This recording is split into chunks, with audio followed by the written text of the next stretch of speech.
Hi, my name is Ruth and this is Faye Hollow Homestead. Welcome. Okay, so I thought that I would tell you, I just gotta show you these 4 o'clocks one more time because they're so beautiful. Aren't they just gorgeous? I mean, that is stunning. They are such good companion plants for fruit trees. Okay, let me sit down here in my favorite spot. Okay, I'm going to tell you about how good my God is. So I have had a few miscarriages, and then Jeremy and I were blessed to get pregnant again. Luckily, that's not something that Jeremy and I have ever had trouble with. I know that there are a lot of people out there who struggle in that department, and I can't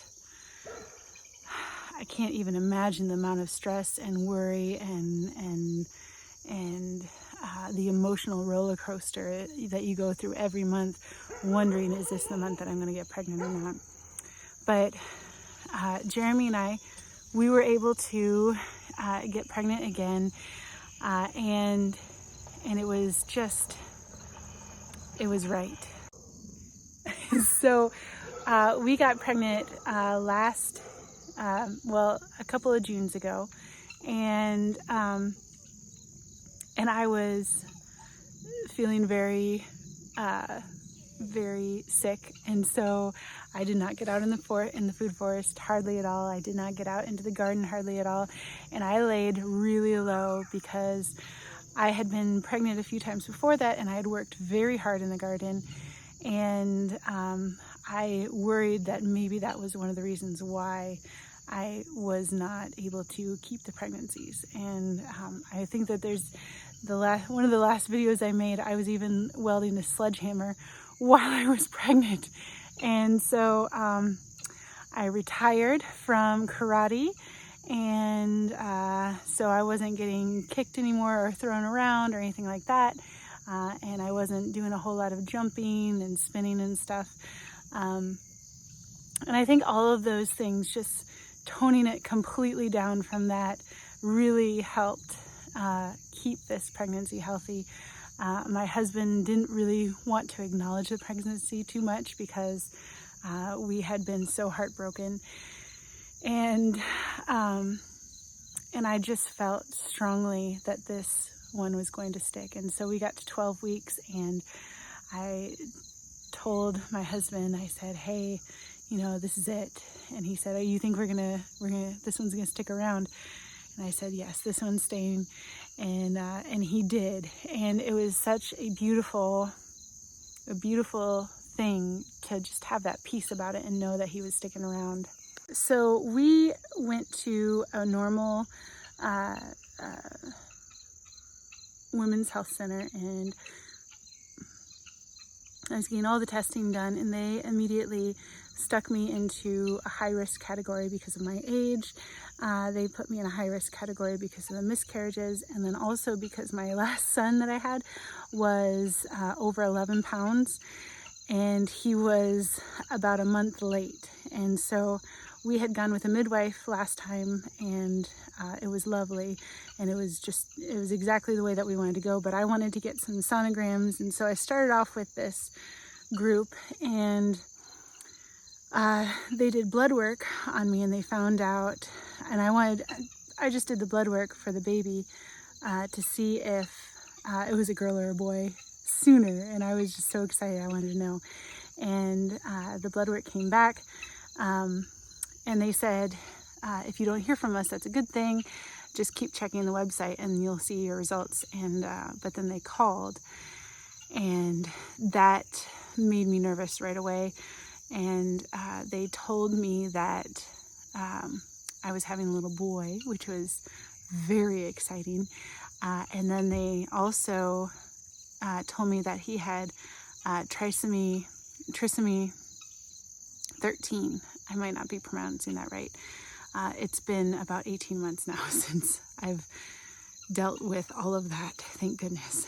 And basically it is a chromosomal abnormality where it's such a strong abnormality that they said basically either we should terminate the pregnancy or we should just expect to maybe be able to give birth and hold our baby for a few hours, and then he would probably pass. Or, we might get a couple months if we're really, really lucky. But the chances of him living with that were almost nil. And with that, my stress went skyrocketing, because that is the last thing that you want to hear, especially after you've had miscarriages. And so I called my husband and I was crying, and he said, they don't know everything, so don't stress out until we find out for sure. And so we went to go see a specialist, and he did some pretty intense sonograms to see look at the baby's heart and his brain, and see the features that he had. Specifically, does he have the right number of toes and fingers, which is something that often is not the case with that syndrome. And so while we were waiting for that to happen, we had so many people praying for him, so many people, and it was I felt stressed about it, but it was difficult to connect the idea of my baby not being perfect, anyway. To think of him as having something that was wrong, it was just, I couldn't imagine it. And, but I was definitely worried, and I was praying a lot, and I was asking my friends to pray. There was a lot of prayer. We went in for the specialty consultation, and he looked, and he looked, and he looked, and in fact, we went in twice. And this doctor, who is a specialist for neonatal or prenatal, I can't think of the right word, but looking at babies while they're in gestation to see if they've got these problems or not, and especially the heart. And he said that it looked like my baby was perfect. He said it looked like there was nothing wrong with him whatsoever, and we were so blessed and we were thankful. And he said, there's still always a chance. And he asked if we wanted to terminate, and we said absolutely not. That wasn't an option, even if he did have it. And it was nice to see that he looked relieved when we said that. Like, he didn't want to offer that, but he had to, and that just wasn't an option for us whatsoever. And so we were much more confident, and we were just declaring his health and praying and continuously praying. And then we decided that we were going to do a home birth, and that was just like the most incredible thing on the planet. In the beginning of March, it was actually his due date. He started getting ready to come, and so contractions were happening, and I called the midwife, and she ended up coming out in the afternoon. And something that I had prayed for was that I would have him during the day and not have to labor all throughout the night. And God totally answered that prayer. He was born at 7 in the evening, and after all the checkups and everything were done, and he was all settled in with me and Jeremy, and the midwives had left, it was like 9 o'clock at night. And we had all night with him, and it was so peaceful, and it was so good. We have really low water pressure, and the tub, I love my food forest. The tub got cold at one point because I had been in it so long.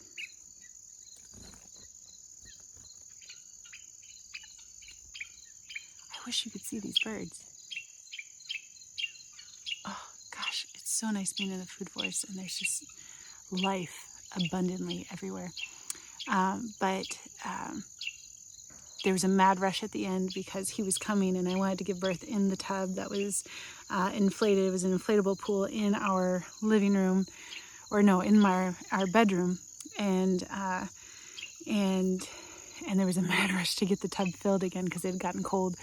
And my father-in-law came down at one point, and I'm pretty sure he heard screaming coming out of the bathroom because they had me in there doing some different stretches and everything in order to get him to come out. quickly, and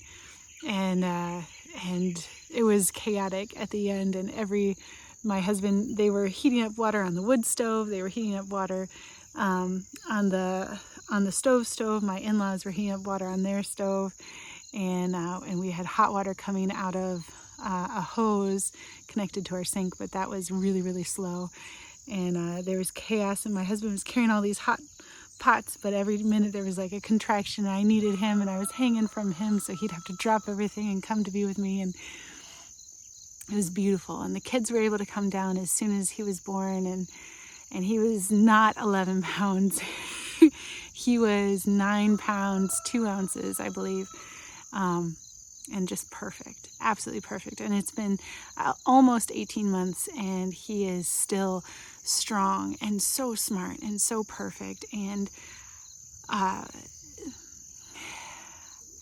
the biggest blessing that this family has had in a long, long time. My kids are all much older, and we had forgotten what it was like to have a baby in the house, and it's just lovely.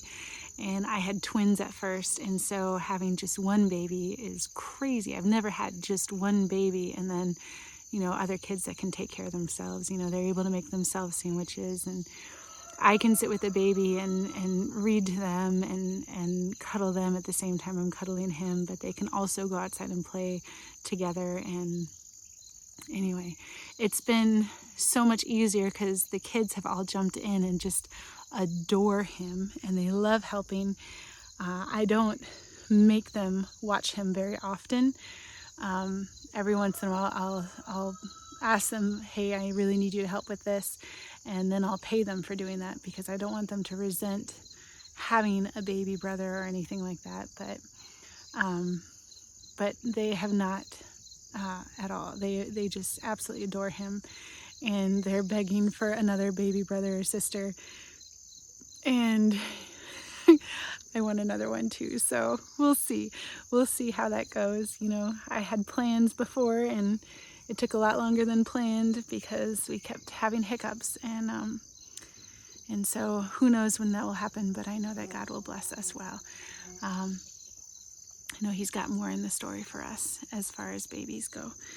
But that is what happened.